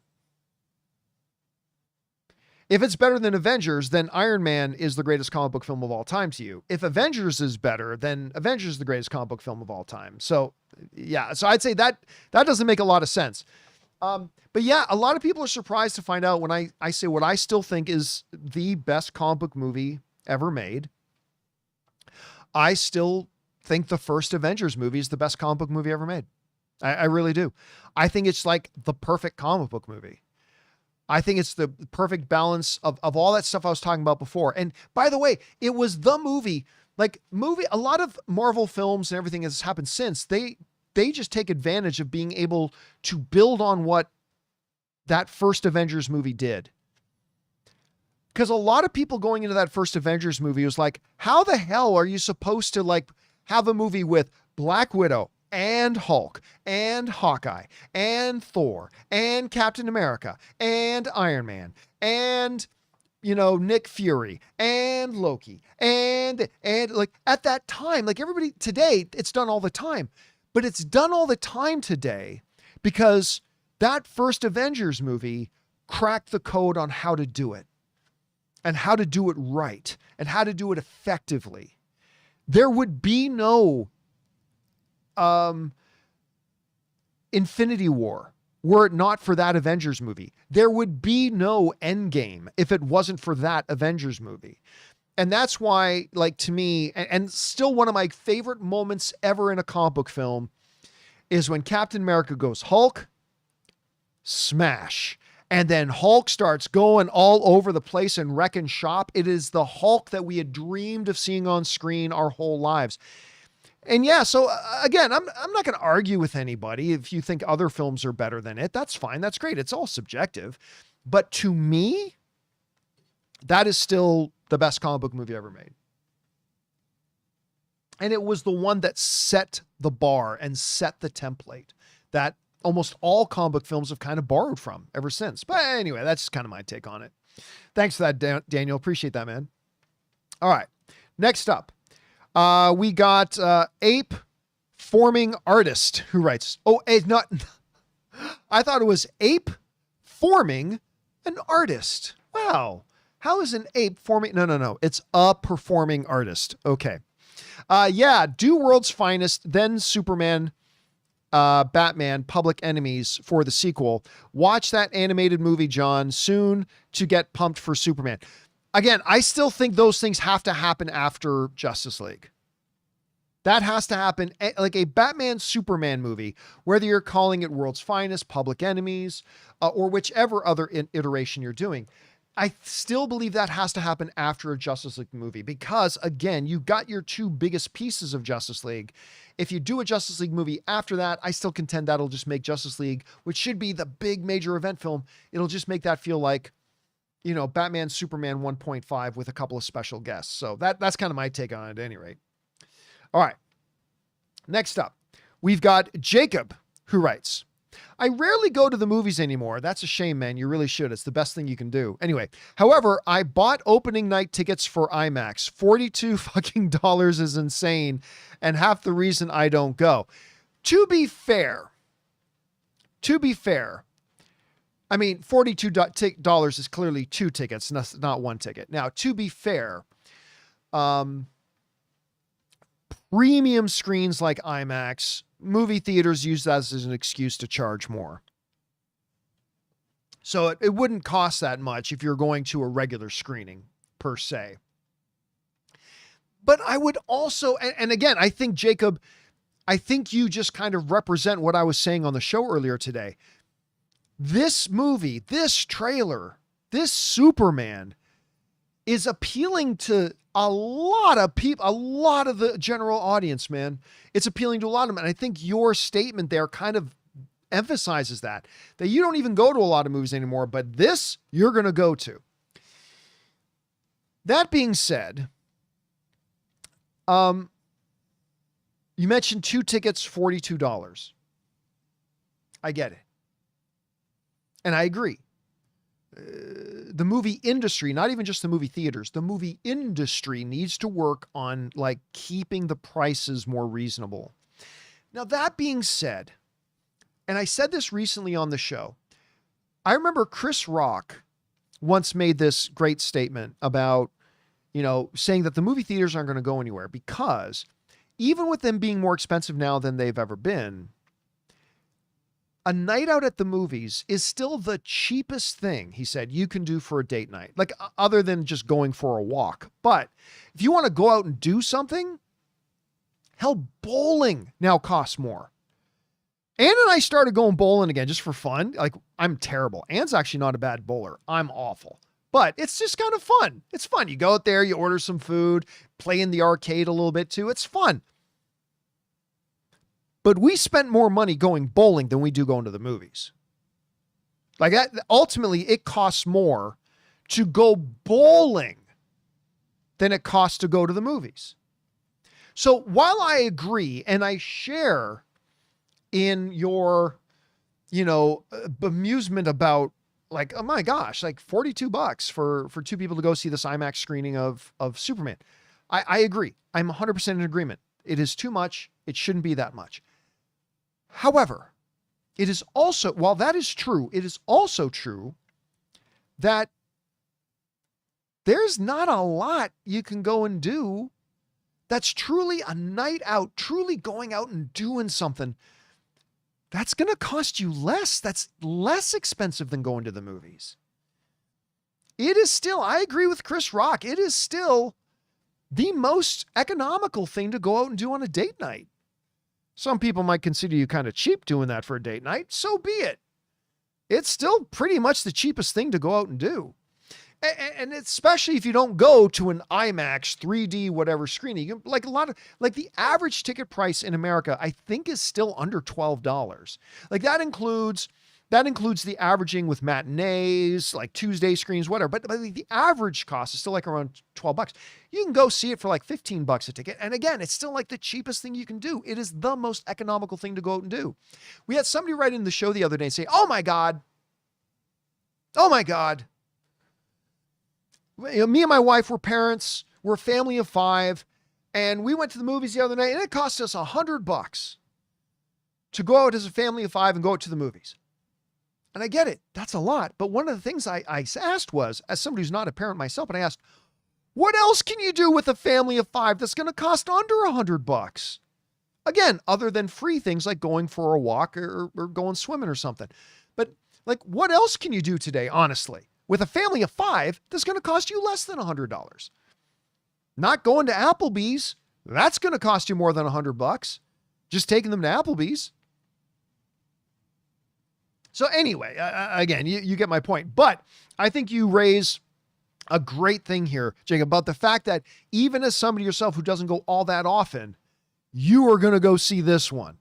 Even though it costs you $42, you get a couple of IMAX tickets. And I think that says a lot. So thanks for sharing that, man. All right. Next up, Never You Lose Your Nerd Rights. Yes, Return of the Jedi is the GOAT. I agree. Again, most of my fellow Star Wars fandom brethren will say Empire Strikes Back, and for good reason. Empire Strikes Back is awesome. But for me, and some others like me, it's Return of the Jedi. Anyway. All right, next up, and the last question today comes to us from Rachel Knight, who writes, hate to be that girl, but what if it flops? Doesn't matter. I know everybody goes, what are you talking? No. Honestly, still a little bit of cracker in my teeth. It honestly doesn't matter if Superman flops. Now, would David Zaslav and James Gunn prefer Superman to make a ton of money? Absolutely. 100%. No doubt. No doubt.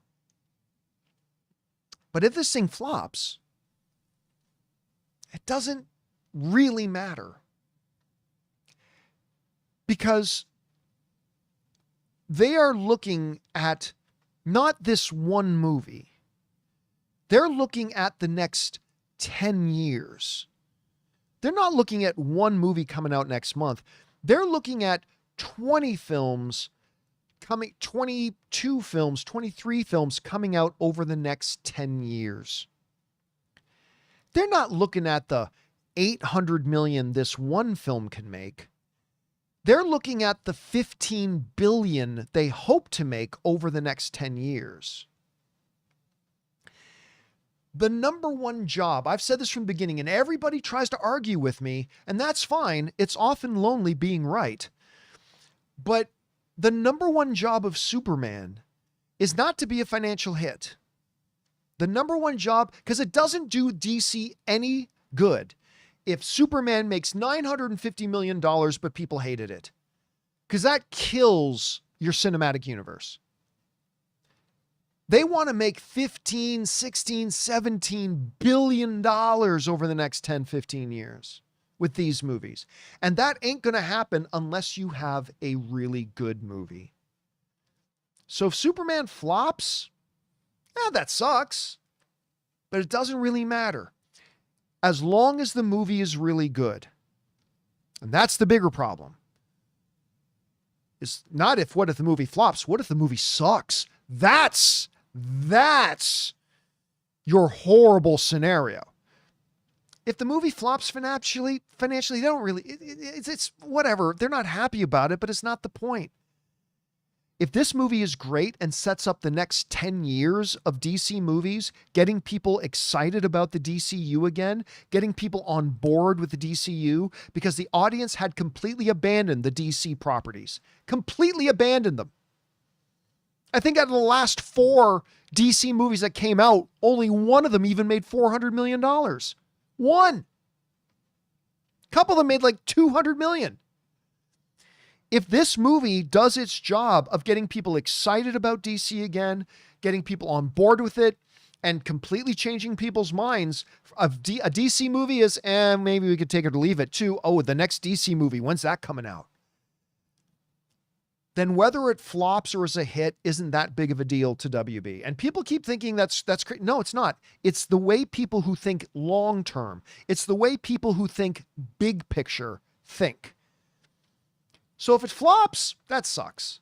But it's not ultimately that big of a deal, as long as the movie's really good.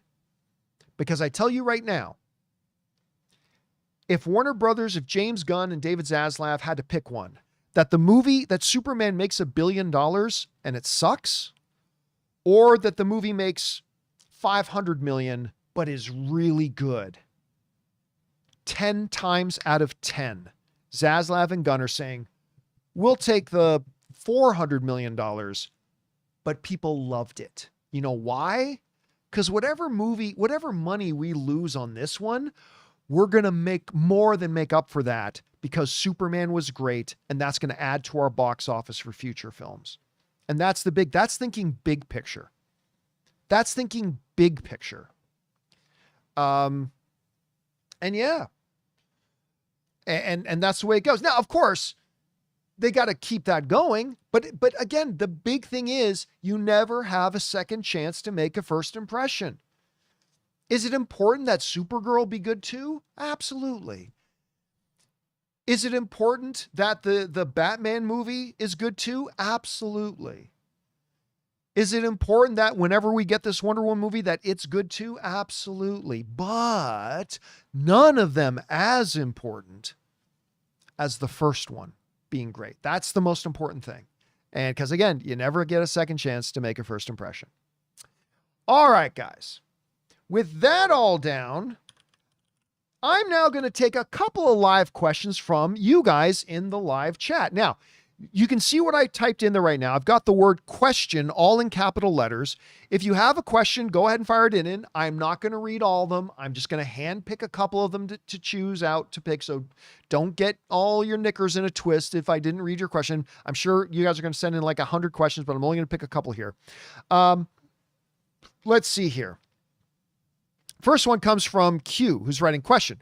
Hey, John, thoughts on how Fantastic Four affects Superman's box office? It's the other way around.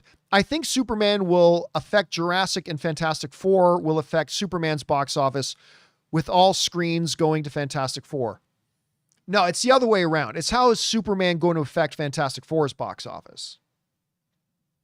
That's the big thing. The screens, there's plenty of screens. There are plenty of screens to go around, okay? Especially for 3 big movies that are staggered coming out. That's not a problem. The bigger thing is how Superman will affect Fantastic Four. Kevin Feige said it himself, right? When DC does well, said Kevin Feige, that's good news for us. Because if a DC movie does well and people like it, that creates excitement for comic book movies. And we make comic book movies. So I guarantee you this. Nobody is cheering for this Superman movie more than Kevin Feige is. Because he knows if people go out and buy tickets and go see Superman and they have a great time, if he loves it, if people love it, they are more likely, it doesn't guarantee anything, but those people are now more likely to come back to the theater in a couple of weeks when the new comic book movie, the big tentpole comic book movie comes out. If people go to Superman and love it, they are more than likely to say, let's do this again. And in 2 weeks, they're going to come back and see they're going to come back and see Fantastic Four. If people go to Superman and they hate it, it lessens the chances that those average film goers who just had a terrible experience at a comic book movie will come back out for Fantastic Four. So I see it's more that Fantastic Four is going to be affected by Superman. Not that it's going to affect Superman. It's not going to affect Superman at all because it doesn't come out till a few weeks after it. Anyway. All right. Let's see here. Next, I'm going to pick another one out here. Benja TD writes, John, would you go to a private screening of Superman if you got invited? Yes. So for somebody asking, why is he asking that question? So here's the thing. A couple of years ago, I told all my studio contacts, take me off your press list. None of them have. I still get invites to everything, but I decided a couple of years ago that I was especially since I moved to Riverside, which is like 45 minutes outside of LA, but I made the decision to take myself that I wasn't going to go to any press events anymore. I'm not going to go to any press junkets. I'm not going to go to any press screenings. I'm not going to go to any premieres. I'm not going to do any of that stuff. Part of the reason I decided not to do it anymore is because I just wanted to have a little something in my pocket when people say, you're just saying you like it so you can keep your access. Fucker, I don't have access. I've rejected all my access. Want to come up with a new excuse? Stupid piece of shit. Anyway. But recently, I went to the premiere of Ballerina. Now, The reason I went and decided I could go was because it was not as press. I got personally invited by an executive of the studio to come as a guest, and I did not go. I didn't have a press pass for it. I didn't go to the press line. I did not go as press. I went as an invited guest. And because of that, I decided to give myself a pass. So me and Ann went to go to see the Ballerina premiere, but I'm not going to go to any others. Now, yeah, if James Gunn drops me an email, which I'm sure he will any minute now, but where James Gunn or David Zaslav or Peter Safran or David Cornso or whatever, if somebody were to drop me a note and say, hey, Campea, we're going to do a friends and family screening of Superman at this private theater on this night. Do you want to come? Who are we kidding? Of course I'm going to go. Have I filled out? I got the thing from Warner Brothers asking, register here if you want to come as press for the Superman thing. I'm not. I don't respond to that stuff. I don't go to that stuff. But yes, who am I kidding? If James Gunn were to drop me a note, which he never will, and invite me to come to his place, come on over to my house, Campea, and go over to his place and watch with some cast members and friends and family to watch. Of course I would go. I'm not going to lie. Of course I would go. No doubt I would go. But just not as press. Okay. Let's see. What else we got here? David Coker writes, have you seen the Krypto popcorn bucket from Cinemark? Definitely something you and Ann would probably like. It is adorable. You know what? As a side note here, David, the Canadian movie theater chain Cineplex, go and look this up, guys. The Canadian movie theater chain Cineplex, they have put out what their special Superman popcorn bucket's going to be. And it's an old school newspaper, you know, like on the city streets, the old school newspaper boxes, the metal newspaper stand boxes that you open it, you put in a quarter and whatever, and you open it up and you pull out a newspaper. You remember those old things? Well, it's an old school newspaper box with a Superman headline on the newspaper on the Daily Planet in the front, and you open it up and all the popcorn's inside. That one's pretty good too. I like that one. Let's see.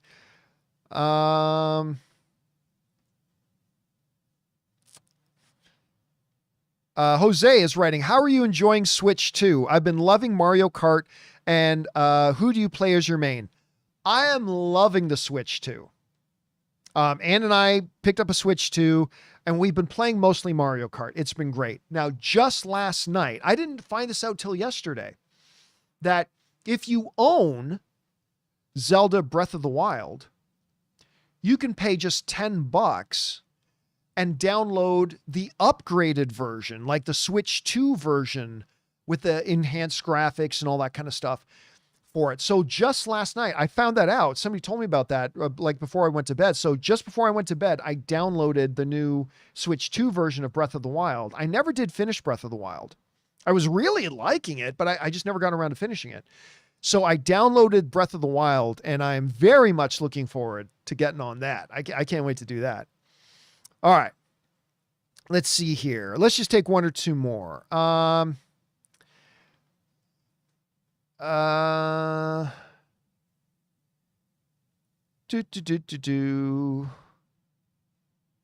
Sorry, I know this is boring, just me sitting here with dead air, but I'm just reading through. Mark Newman is writing, what was the last movie you were this hyped for? Deadpool and Wolverine. Yeah, man, because we'd all been waiting years for Deadpool and Wolverine. We'd been waiting years. First of all, they had been setting up the Hugh Jackman, Ryan Reynolds feud online, which is like the greatest thing on social media forever. And then finally we'd been waiting years. Like they said when Disney bought like Fox 6 years ago, they said, oh yeah, there will be a Deadpool 3. Okay. Then we waited year after year after year. Then they finally announced it, and Hugh Jackman was going to be in it, and it was going to be in Marvel. I mean, it was just, yeah. So that was the last time I was this excited for movies as I am for Superman. All right. Let's see. All right. Last one today. Love Our Life. I like that name, right? Question. Do you think The Hunt for Gollum will move its release date given the release of Secret Wars being same day? Probably. Yeah, probably. First of all, I didn't even realize off the top of my head, being honest, that they did have the same scheduled release date. Now, they can both come out that month, right? Because December is a big movie month. A lot of people are going to the movies. You can have several big films. But a lot of people going to an Avengers movie are also people who'd also probably be really interested in a Lord of the Rings movie. You can't release those on the same day. That's not a Barbenheimer situation. These are two movies that are going after too much of the same demographic. Not completely identical demographic, but too much similar demographic. So yeah, I think you're going to see, and the movies are far enough away. And by the way, I think they'll move it, but I think it's going to be like the live action Zelda movie. They didn't move the live action Zelda movie by 9 months. They moved it 6 weeks. I think they'll move it, and I think they'll move it like 3 to 5 weeks up or back. Like, it's not going to be moved by much. I think they'll move it, but only move it slightly just so those movies aren't opening the same day. At least that's my guess. I could be totally wrong about that. I'm just guessing, but that's my guess at any rate.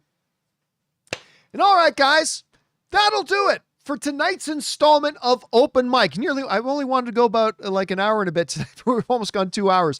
Thank you so much, everybody, for joining me here tonight. I know there's a lot of other stuff you could have been doing tonight. Thanks for coming by and hanging out with us as we talk about all of our favorite things in the world. Really appreciate you guys being here. Big special thank you to all you guys who sent in the questions.